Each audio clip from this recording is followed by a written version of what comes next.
भारतीय किसान यूनियन भानुगुट के राष्ट्रीय अध्यक्ष भानु प्रताप सिंह ने किसानों की समस्याओं को लेकर विशाल रोड शो करते हुए एटा के डीएम और एसएसपी से मिलकर देश के किसानों की समस्याओं से अवगत करवाया।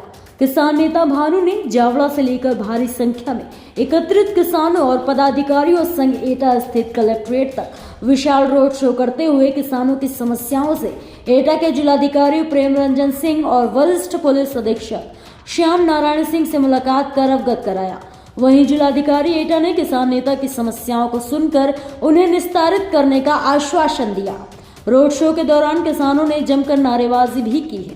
रोड शो के दौरान एटा जिले के अलग अलग ग्रामीण क्षेत्रों से किसान हिस्सा लेने पहुंचे थे। तो लेकर आए हैं।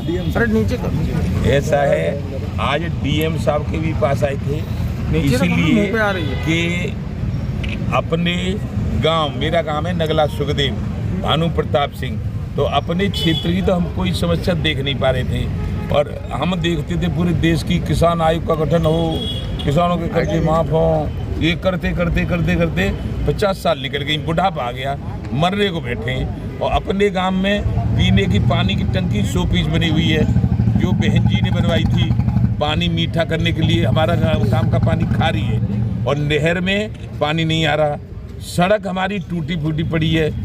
तो आज हमने डीएम साहब से मिलके कहा सड़क बने और पीने का पानी आवे, टंकी बने और नहर में पानी आवे और जो सड़कें टूटी फूटी वो सब सही हो, सब काम सही हो अपने क्षेत्र के, अपने गांव के और अपने एटा के। और यहाँ एसपी साहब के पास इसलिए आए हैं कि सकीट थाने में एक प्रधान जी हमारे, उनके खिलाफ झूठे मुकदमा लिखवा दिए हैं हरिजन एक्ट के, वो खत्म होना चाहिए। वो सरकारी जमीन बचा रहे थे और उनके खिलाफ झूठा मुकदमा लिख गया। तो इसलिए आपसे निवेदन किया है कि वो भी मुकदमा हटवाया जाए। और एक हैं लायक सिंह हमारे नगला, कहाँ गए लायक सिंह लोधी, और इन्होंने वहाँ नगला भिखारी में किनसे ली थी जमीन? रुकमपाल सिंह से। रुकमपाल सिंह हैं कि मर गए? रुकमपाल सिंह मर गए और रुकमपाल सिंह के लड़के इनको उस जगह में बनाने नहीं देते। कुछ 40,000 रुपया एक बार ले लिए इनसे, अब कहते हैं और दो, बेईमानी कर रहे हैं। तो उनसे भी, उनकी भी शिकायत हमने साहब से की है। अन्यथा हम सबको 15 दिन का समय दे रहे हैं और 15 दिन के बाद 5 दिन करेंगे तैयारी और 3 तारीख से एटा में ही आप देखोगे महाभारत होगा। राष्ट्रीय अध्यक्ष जी, आज आपने रोड शो भी किया है। आप क्योंकि किसानों की मांग को लेकर मुखर रहते हैं, अभी आप दिल्ली भी गए थे और आपकी कृषि मंत्री जी से भी मुलाकात हुई है, तो आप किन मांगों को लेकर कृषि मंत्री जी? कृषि मंत्री के यहाँ हमारी ये मांग है, कृषि मंत्री के यहाँ हमारी गांव की नहीं है, पूरे देश की मांग है। 1967 में उत्तर प्रदेश के मुख्यमंत्री माननीय चौधरी चरण सिंह बने थे। उस समय उन्होंने 76 रुपये कुंटल किसान का गेहूं खरीदा था।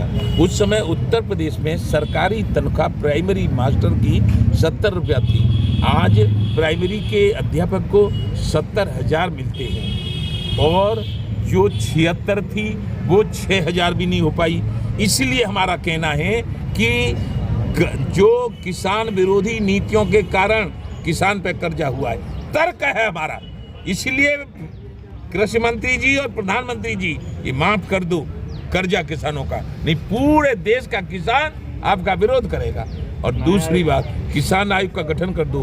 अब किसान आयोग ही फसलों के दाम तय करेगा, उसकी गारंटी लेनी पड़ेगी। ये 2200 की जगह 2300 कर दे। 2300 से क्या होता है? किसान कर्जदार होता है, होता जा रहा है। तो किसान आयोग का गठन, कर्जा माफ, और दुर्घटना में किसान मरे तो 1 करोड़, पुलिस वाले शहीद हो तो 2 करोड़। मीडिया, हम थे चिल्ला बॉर्डर पे, 110 मीडिया कर्मी घायल हुए थे वहाँ, तो हमने रखा है मीडिया चौथा स्तंभ होता है, राज्यपालिका, कार्यपालिका, न्यायपालिका और चौथा मीडिया। तो जब राज्यपालिका मजा मार रही है, खूब तनख्वाह बढ़ा ली, और कार्यपालिका भी और न्यायपालिका भी खूब तनख्वाह है, तो मीडिया रिपोर्ट लेने जाता है और ये रुपया लग जाए खोपड़े में, ईंट घायल हो जाए तो 2 करोड़, और बिल्कुल ही सीताराम हो जाए यानी चलाई जाए तो उसके बच्चों को, उसके माँ बाप को, इनको परिवार को, उनके वारसों को 4 करोड़ रुपया दिया जाए। और जिनके बल पे हम जिंदा हैं, जिनके बल पे हम आजाद हैं, वो है सेना, थल सेना, जल सेना, वायु सेना, बॉर्डर सिक्योरिटी फोर्स, CRPF। यदि वो शहीद हों तो 5 करोड़ मुआवजा दे। प्रधानमंत्री जी ये पास कर लें संसद में कि यदि किसान दुर्घटना में मरेगा तो 1 करोड़, पुलिस मरे तो 2 करोड़, मीडिया तो 4 करोड़ और सेना तो 5 करोड़। भारत के प्रधानमंत्री जो बने हैं ना, नरेंद्र मोदी जी, इनके विचार कुछ किसानों के प्रति सही नहीं है। क्यों कि हम तो 85 से लड़ रहे हैं, सन 85 से। ये तो 14 में बने हैं प्रधानमंत्री। 85 से लाखों लोग लेके हम गए, फिर टिकैत के साथ रहे, लाखों लोग लेके टिकैत साहब गए, दिल्ली जाते थे। और इनके में गए थे 20-21 में, तो इन्होंने कोई चिल्ला बॉर्डर पे हम, गाजीपुर पे टिकैत, टिकरी बॉर्डर पे, सिगू बॉर्डर पे, दिल्ली में नहीं घुसने दिया था। एंट्री नहीं किसान की, प्रतिबंधित किसान का दिल्ली जाना नरेंद्र मोदी ने किया है। इसलिए यदि ये दिल्ली जाने देते, रामलीला मैदान में सबकी सुनते, तो कोई समस्या नहीं थी।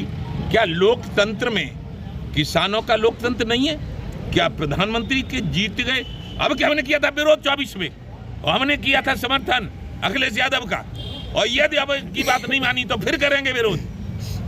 जिद्दे रहेंगे तब तक करेंगे। और यानी प्रधानमंत्री बन गए तो हमारी बात मान लें तो नहीं विरोध करेंगे। आगे ना समझ में, तो वो तो करेंगे आंदोलन। तो किसान की बात मानी नहीं जाएगी। 5000 करोड़ 5000 करोड़ मुकेश अंबानी अपने लड़के की शादी में खर्च करता है, और हम किसान 50 लाख भी नहीं कर सकते खर्च। और हमारे कौन का भर है, हमारे बाबा का इतिहास देख लो। 200 घोड़ी थी, 5 ट्रैक्टर थे, 150 भैंसें, 150 गायें, और मुकेश अंबानी के बाबा नंगा कहां से आया?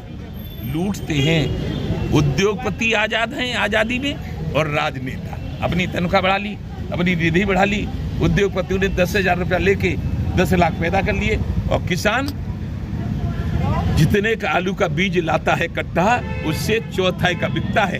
तो इसलिए हम किसानों की लड़ाई लड़ी है और लड़ेंगे। न किसी राजनीति से मतलब है, न किसी अराजनीति से मतलब है। और जो गुंडे होंगे उनका साथ भानु नहीं देगा। जो ईमानदार होंगे, चाहे वो किसान हों, चाहे वो मजदूर हों, चाहे वो प्रेस वाले हों, चाहे पत्रकार हों, चाहे अधिकारी हों, कोई भी हों, जो ईमानदार होंगे उसके लिए भानु लड़ेगा। क्योंकि तुलसीदास ने लिखा है कि बड़े पावा सुर दुर्लभ सदग्रंथ गावा, ईश्वर अंश जीव अविनाशी, चेतन अमल सहसुरा की। न तो जाति आई, चाहे वाल्मीकि क्यों हो, हम हर जाति को लड़ेंगे। और वहाँ तो ये तो आया नहीं कि बड़े भाग ठाकुर तन पावा, या बड़े भाग पंडित तन पावा, बड़े भाग मानुष तन पावा। मनुष्य हिंदू, मुस्लिम, सिख, ईसाई, जैन, बौद्ध, वाल्मीकि भी मनुष्य है। जो झाड़ू लगाता है उसका भी हम चरण वंदन करेंगे। जय जय श्री राधे।